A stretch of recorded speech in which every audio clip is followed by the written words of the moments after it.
ceux-là qui ne te connaissaient pas, ceux-là qui ne te connaissaient pas, sont en train de découvrir qui tu es. Un vrai bouffon. Une raclure.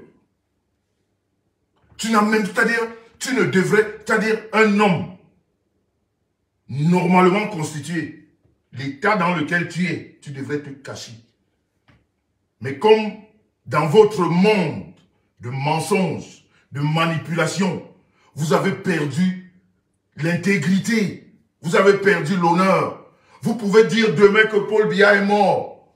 Vous pouvez dire avant-hier que Chantal Biya est morte. Et qu'on les revoit aujourd'hui, vous allez revenir avec vos mauvaises têtes. Et vous allez parler comme si de rien n'était. C'est-à-dire dans votre vie, on ne sait pas ce que c'est que se remettre en cause. On ne sait pas se poser des questions. On peut aligner des absurdités à longueur de journée. Dans votre petite vie de machination, de manipulation. Parce que c'est dans cette vie que tu es. Vous ne sortez que des âneries. Vous ne dites que des bêtises. Vous vous êtes constitué un monde de bêtisiers. Et ce qui me fait mal, c'est qu'il y a des gens qu'on croyait plus ou moins intelligents, qui vous suivent et qui ont l'air de vous soutenir dans la bêtise. Quand un mec comme celui-là se place pour parler à Samuel Eto'o, on peut parler à tout le monde, surtout quand on est un homme public. On peut critiquer son travail, parce qu'on est tous des Camerounais. Pourquoi on sort du cadre de travail pour commencer à donner des épithètes injurieuses qui n'ont même pas lieu d'être? Et après, quand nous autres prenons la parole, il y en a qui sortent, qui nous parlent, qui nous disent il faut respecter, il faut rien dire. C'est vrai qu'on dit, quand un fou te trouve dans la rivière, il ramasse tes habits, tu te mets à sa poursuite, tu deviens fou. Mais à un moment donné, devenons fous. À un moment donné, devenons fous. Et on peut devenir fou pour des gens qu'on aime. On peut devenir fou pour des icônes. Parce qu'ils ont une image représentative et positive de tout un continent. On n'est plus au niveau du pays. D'un continent. Et on va se laisser insulter par des rientons. Par des gens qui n'ont jamais rien fait de leur vie. À part commander. À part tisser des âneries. À part se cogner les têtes. C'est tout ce qu'ils connaissent. Créer le désordre. Fabriquer des histoires sur des vies des gens qu'ils ne connaissent pas.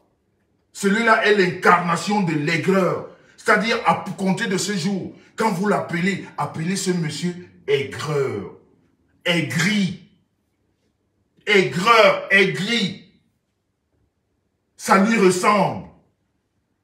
Quand on lui dit les vérités,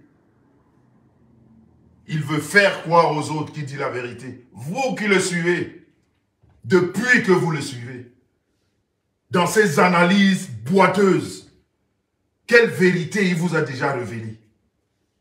Qu'est-ce qu'il vous a déjà dit de vrai avec des preuves? Hormis venir raconter sa malchance, sa dirty vie. Qu'est-ce qu'il vous dit de vrai? Il parle de Samuel Eto'o.